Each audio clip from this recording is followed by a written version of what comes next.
Toujours dans votre acte du jour de ce vendredi 24 octobre 2025 sur VIP People TV bataille ci conférence de presse bi nga xamanteni ay avocat l'ancien président de la République Macky Sall ñi ngi ko doon amal démb pour daal di fessel daal lépp loo xamanteni dafa soxal wàllu bor bi nga xamanteni dañ ko nëbb ginnaaw ki nga xamanteni moo jiite pôle d'avocat bi di Pierre Olivier Sur kii di maître Aïssata Tall Sall aussi di avocat moom dellu si na daal indi ay leeral jëmale ko ci li nga xamanteni tey ji maanaam dégg nañ ko fële ci assemblée annuelle bu ONU bi amoon fële ca Washington ginnaaw nag Christina Georgina bi nga xamanteni posé nañ ko question ab journaliste moo ko posé question ndaxte suñ ko posé wuloon question bi du ñëw sax ci wàllu li nga xamante ni mooy dette cachée bi nga xamante ni wax na ko ci biir tontam nag mu daal di leen wax daal dafa am benn misreporting muy erreur de déclaration ci biir loolu nag ñi nga xamante ni mooy waa Pastef dañuy jël information boobu bëgg a manipuler askan bi gëmloo nit ñi ko daal que ki nga xamante ni mooy directrice générale bu FMI dafa daal di confirmer dette cachée bi loolu amul benn yoon la ñuy déglu ji révélation yi nga xamante ni Aïssata Tall Sall bi nga xamante ni ba ñuy wax loolu moom mi ngi woon foofa ca biir salle ba ndaxte jamono ji dafa bokk ci ñi nga xamante ni dañu bokk ci parlementaire bi nga xamante ni Fonds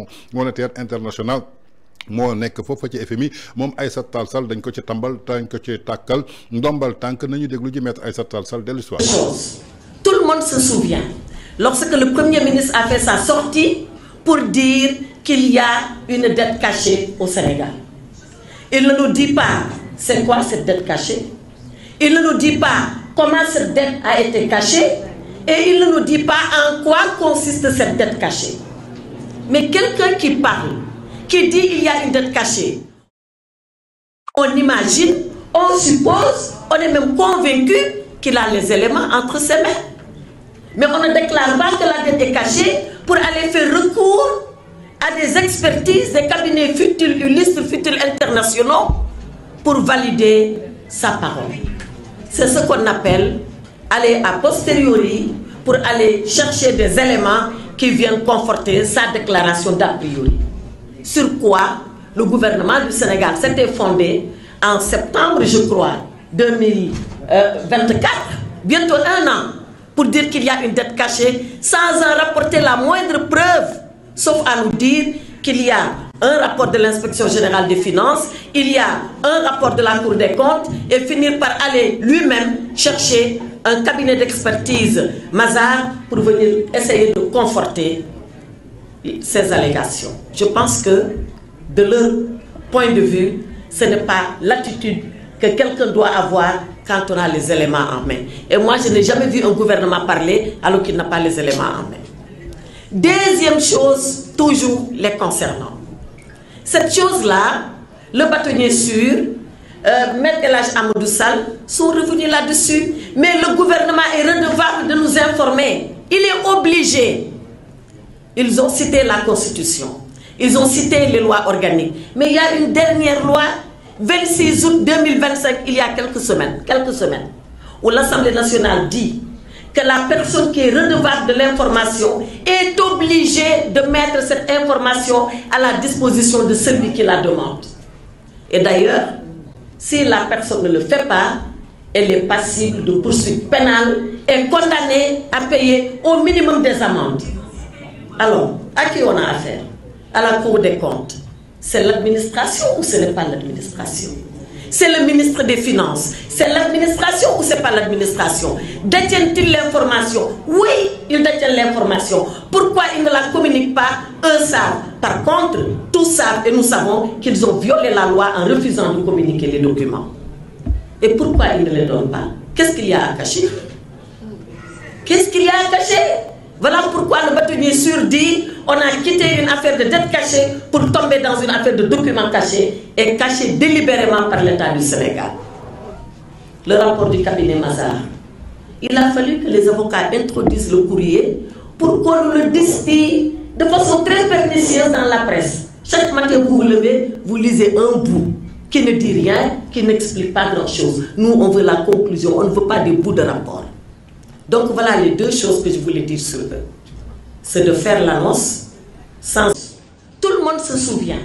lorsque le Premier ministre a fait sa sortie pour dire qu'il y a une dette cachée au Sénégal. Il ne nous dit pas c'est quoi cette dette cachée. Il ne nous dit pas comment cette dette a été cachée. Et il ne nous dit pas en quoi consiste cette dette cachée.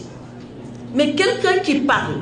qui dit qu'il y a une dette cachée, on imagine, on suppose, on est même convaincu qu'il a les éléments entre ses mains. Mais on ne déclare pas que la dette est cachée pour aller faire recours à des expertises, des cabinets futiles, illustres, futiles internationaux pour valider sa parole. C'est ce qu'on appelle aller a posteriori pour aller chercher des éléments qui viennent conforter sa déclaration d'a priori. Sur quoi le gouvernement du Sénégal s'était fondé en septembre, je crois, 2024, bientôt un an, pour dire qu'il y a une dette cachée sans en rapporter la moindre preuve, sauf à nous dire qu'il y a un rapport de l'inspection générale des finances, il y a un rapport de la Cour des comptes et finir par aller lui-même chercher un cabinet d'expertise Mazars pour venir essayer de conforter ces allégations. kon ñoo ko déggandoo muy kaddu maître Aïssata Tall Sall bokk ci parlementaire ñi nga xamante ni tey jii ñooy yëngatu foofa ca fonds monétaire international bi nga xamante ni jamono ji ñuy def assemblée annuelle bu fonds monétaire international ngir ki démb fële ca Washington moom mu nga woon ca biir lii nag nga xamante ni tey jii ñu ngi koy wax jëmale ko daal ci bor bi ñu nëbb nee na ku nekk mi ngi fàttaliku moom mi di leaderu parti Pastef jiite li nga xamante ni mooy gouvernement bi mooy ki topp ci Diomaye bi mu taxawee ne dañu am dette cachée ba tey jii waxuñu benn yoon fan la dette cachée bi jaar ak naka la ñu amee dette cachée ak dette cachée boobu ci kan lañ ko lebee ak dette cachée boobu tey jii bañ ko lebee ba pare fan lañ ko dugal kan moo jël xaalis bi ba tey jii amul benn yoon boo xamante ni yëkkati na ay firnde daal di koy teg ci loxo askan bi lu dul dette cachée rek boo xamante ni tey jii ñi ngi koy wax muy rukkandëkk di ruumandaat jëmale ko daal ci lépp loo xamante ni mi ngi gàkkal li nga xamante ni mooy deru Sénégal kon nañuy jàpp ni ko loolu no sens la amul dara loo xamante ni tey jii am na ci ndaxte lépp loo xamante ni mën nañ ca sukkandiku bu ñu fàttee ni que bërki démb mi ngi woon fële ci assemblée générale bu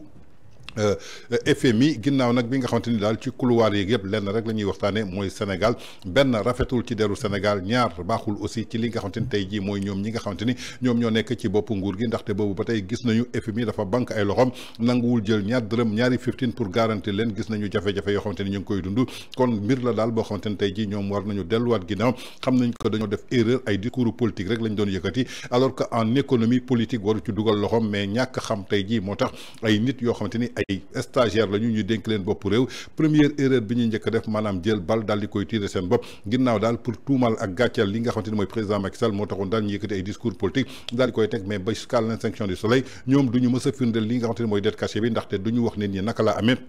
fan lañ ko jëlee ak ban sénégalais moo mën a gëm ni que nit mën nga leb bor ba pare daal di koy nëbb ndax ci dolli mu doon diggante état ak li nga xamante ni mooy institution financière kon loolu wax la yoo xamante ni daal képp ku ko dégg war nga ko balee xam ne ni que kii waxu tuumalaate ak waxu yàqalaate rek moo koy indi mais dara jublu ko ci woon uniquement pour jéem a prouver li nga xamante ni mooy seen incompétence fal nañ leen xam nañu mënuñu satisfaire dara ci sénégalais yi donc dañuy wut ay contre-feu yoo xamante ni dañ koy ubbi pour jox ko sénégalais yi su ko defee sénégalais yi sukkandiku ci loolu foog ni ne que tey jii ñii lii moo tax tey jii doxaluñu réew mi alors que du loolu lenn rek moo tax mooy amuñu vision amuñu stratégie amuñu programme amuñu compétence amuñu li nga xamante ne mooy parcours boo xamante ne mooy jiite état